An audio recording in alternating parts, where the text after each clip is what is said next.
What it do, Dream Team? Welcome back to the channel. Here we are with Australia versus Japanese squads in 1942.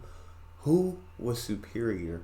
Here we are jumping into animated history. I can't wait to dive right in. But before we do that, if you guys happen to enjoy the video, please don't forget to subscribe and hit that like button. Let's dive in. A narrow dirt road surrounded by thick jungle, the Japanese lie in wait for an incoming Australian patrol. One man quickly repositions himself in anticipation, poised to charge with his bayonet fixed. In a small village along the Kokoda track, a Japanese rifleman dives underneath a hut. He fires off a couple shots, desperately trying to attract the Australians' focus as his comrades circle around their position. The streets of Port Moresby are the scene of fierce house-to-house combat. A group of diggers find a dead man on the ground floor of an apartment block. They approach cautiously, sending a rifleman to check the body.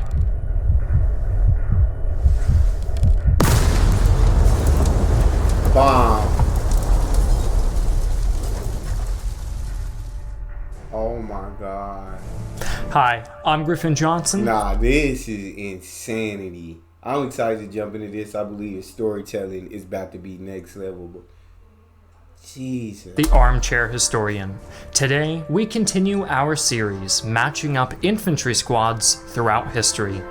In this episode, it's the infantry of the Empire of Japan facing off against Australia during the Kokoda Track campaign.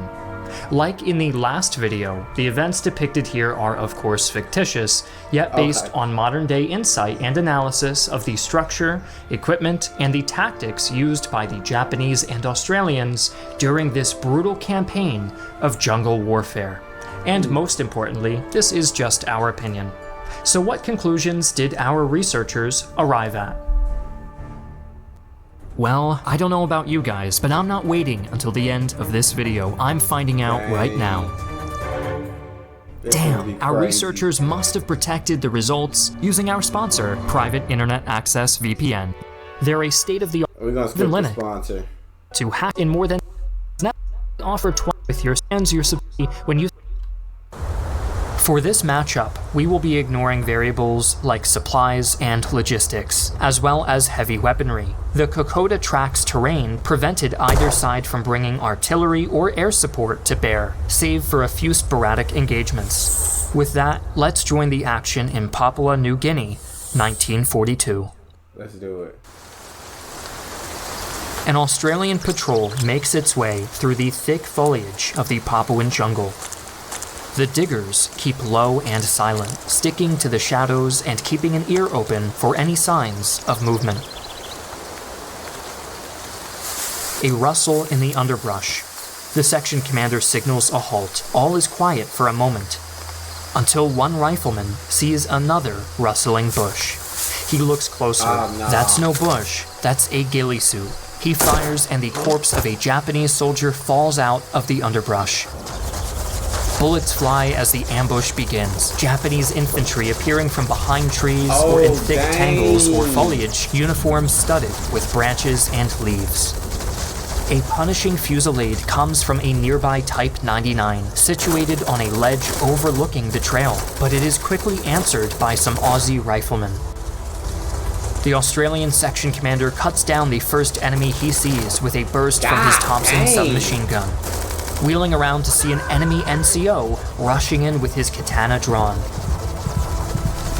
He raises his weapon, frantically pulling the trigger, and gets a click in response. No. The Japanese commander draws closer until a burst of automatic gunfire rakes across his chest, sending him careening into the shadowy underbrush. The assistant section commander appears, Owen gun smoking in his hands. Dang. Yeah, this man, I don't know why you coming out there with a katana, dog. They got guns, automatic weapons. You can't fight with the katanas. G'day boys. Now, this little Owen gun is a dead-set fair income rip snorter. Bugger me, with tap, you'll be ready for any surprise shindigs the nips decide to throw at you. She's a true blue Aussie original. This tough little submachine gun can be dragged through the mud, filled to the brim with sand, take a soak in the ocean and still be ready to beat Tojo and his crew back to the island.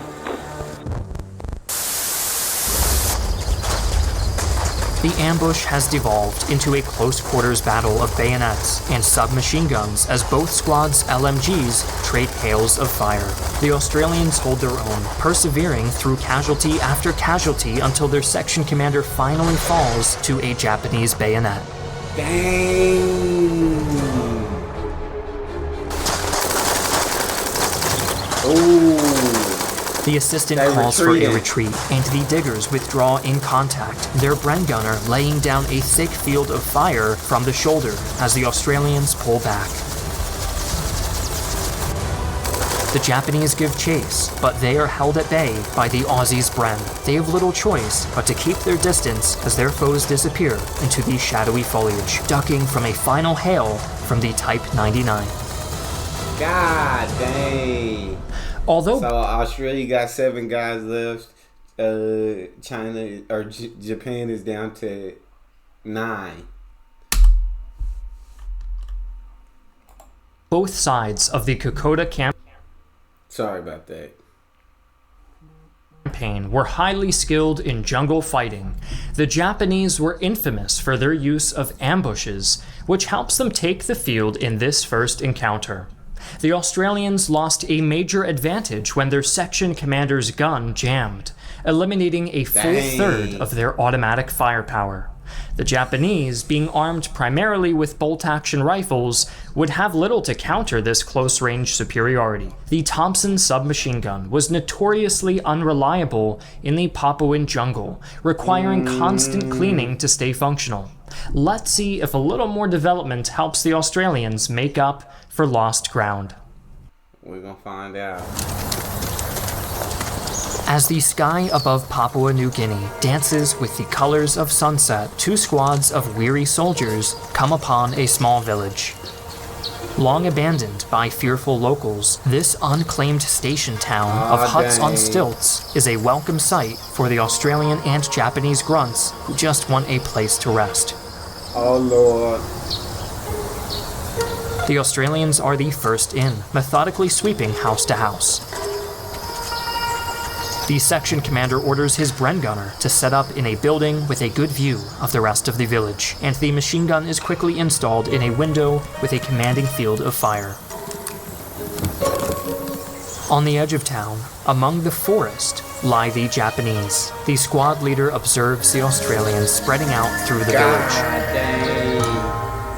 and he orders his men to disperse among the trees. They will meet their foes in the classic imperial fashion, envelopment.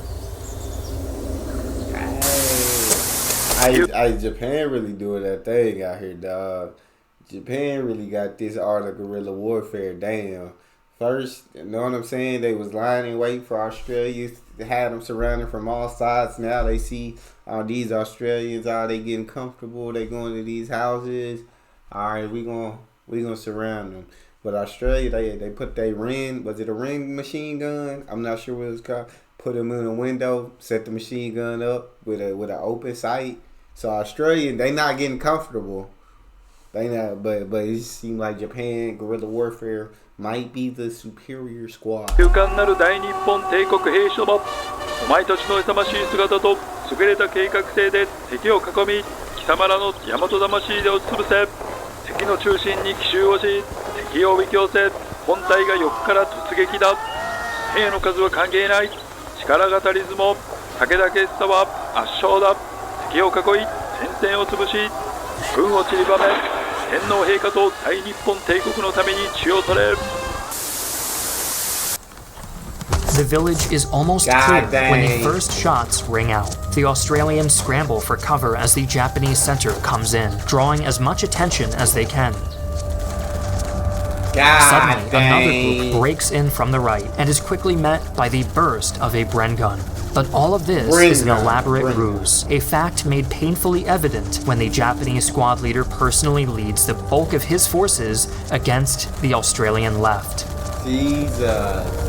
The Japanese quickly descend onto the village, and a brutal crossfire develops as their Type 99 gunner and another rifleman burst into a hut, annihilating the Aussie riflemen inside and setting up an LMG position of their own. Dang. The diggers are not going to let this stand. They split their forces and move through the village, clearing each building with tried and true urban warfare tactics. Soon the Australians have the initiative, and the Japanese commander withdraws to his LMG position to make a final stand. There will be no surrender here. The Australians engage from whatever cover they can find, rocks, and the stilts supporting the houses, until the last Japanese soldier falls. Dang. As the gunfire fades away into the gathering darkness, the village goes quiet. So even though Japan in the suburban area had the element of surprise on their side, they came up and developed a whole strategy while watching the Australians. Australia still in this urban warfare were a superior squad to Japan and beat them. That's crazy. With this battle, the Australians even up the score. The Japanese tendency toward frontal attacks and shock tactics yielded success in their initial forays during the war, but quickly became a predictable pattern, and easy to counter when the Japanese lacked the weight of numbers necessary to make the full use of their vigorous charges. Here, the Australians' flexibility allowed them to regain the initiative, as they quickly moved from a surprised and ad hoc defense to using close-quarters tactics to secure the village. The Japanese commander lost a considerable number of men in his feint, and though they fought hard and took their foes by surprise, this time the Australians were victorious. Now, let's see who takes the tie-breaking engagement in the streets of Port Moresby. Gunfire echoes through the streets of Port Moresby. This is the last stand for the Australians, and the final hurdle for the Japanese. A victory here means not only the capture of Papua New Guinea, but the possibility of an amphibious invasion of Australia. This is firmly on the mind of the Australian infantry squad advancing down the street. Creeping from building to building, eyes always on the windows and ledges above, they wait for that fateful moment of enemy contact. It comes in the form of a corpse.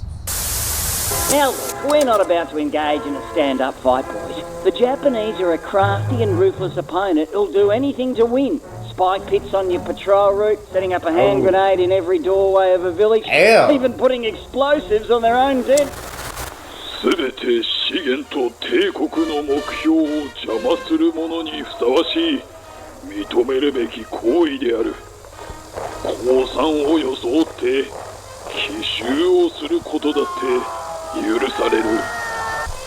勝利と名誉が全てだ。天皇陛下に代わって何が何でも敵を打ちのめすのだ。Japan was like enemies necessary. Even in defeat, you win. Even if you get taken down, you take some down with you. I don't care how you win. I don't care what means you use. I don't care how ruthless. Whatever it takes. The Australian rifleman inches toward the corpse. He cautiously extends his rifle and gives the body a gentle prod. Nothing. He wedges his barrel under the body, gently turning it over.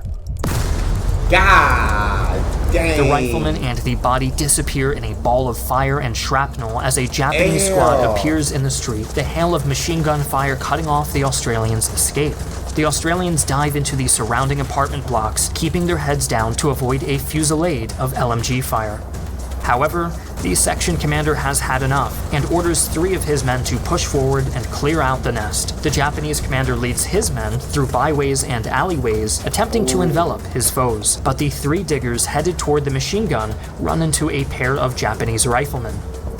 The Japanese and Australians meet in room-to-room firefights, the Japanese commander's new Type 100 submachine gun allowing him to mow down the unsuspecting diggers with ease. The sounds of hand-to-hand combat cause the section leader to order an advance, and the Aussie Bren gunner repositions to fire a punishing burst from the shoulder, silencing the Japanese LMG long enough for his comrades to reposition. Both sides take heavy casualties in bayonet duels and point-blank shootouts. Sensing he may be losing the initiative, the Japanese commander rallies his surviving riflemen for a banzai charge, and they are cut down by the lone Brent gunner. 2 surviving diggers pelt the Japanese machine gun nest with Mills bombs, and the streets go silent. Port Moresby isn't safe yet, but this street is firmly in the hands of Australia. They win again. That was Both the the Australians win. and Japanese had extensive experience in urban warfare, but the Japanese propensity for booby traps saw them take the early initiative in this battle. The Japanese continued their effort with their favored envelopment tactics and were able to split the Australians into pockets scattered up and down the street. However, the Japanese lack of submachine guns saw them at a significant disadvantage in... That's what it sounded like. I was gonna say it seemed like the Japanese had the better strategy. They kept, you know what I'm saying? Their tactics, I feel like, were on point as they enveloped, but their weaponry, it just wasn't up to par with what Australia had. So even though they could get close to these Australians and they knew the alleys and backways and everything, as soon as it came mano a mano, as soon as they came face to face, Australia had the upper hand. Close quarters combat, and their light machine gun static implementation saw it easily flanked by the desperate Australians. With these streets clear, the Australians were able to fight their way back together and force the Japanese into a final confrontation that saw them wiped out. The Australians take this matchup 2-1, reflecting our belief that their widespread use of submachine guns, higher rate of survivability, and tactical flexibility make the Diggers the superior infantry force. The Japanese receive high marks for creativity and ferocity. However, these fights were in no way foregone conclusions. It is a hard-won victory for the Australians, but a victory nonetheless. We hope you enjoyed this second episode of our infantry comparison series. A win is a win. At the end of the day, a win is a win. Australian infantry, I know this is all fiction, you feel me? But Australian infantry went in there, got it done, point blank, period. It's a wrap. That was a great video. Let me know what you guys think in the comment section. If you think that was accurate, if you think it would have went another way, I'm very intrigued. But that's all we got. Make sure you don't forget to subscribe and get a video a like, and I'll see y'all on the next one.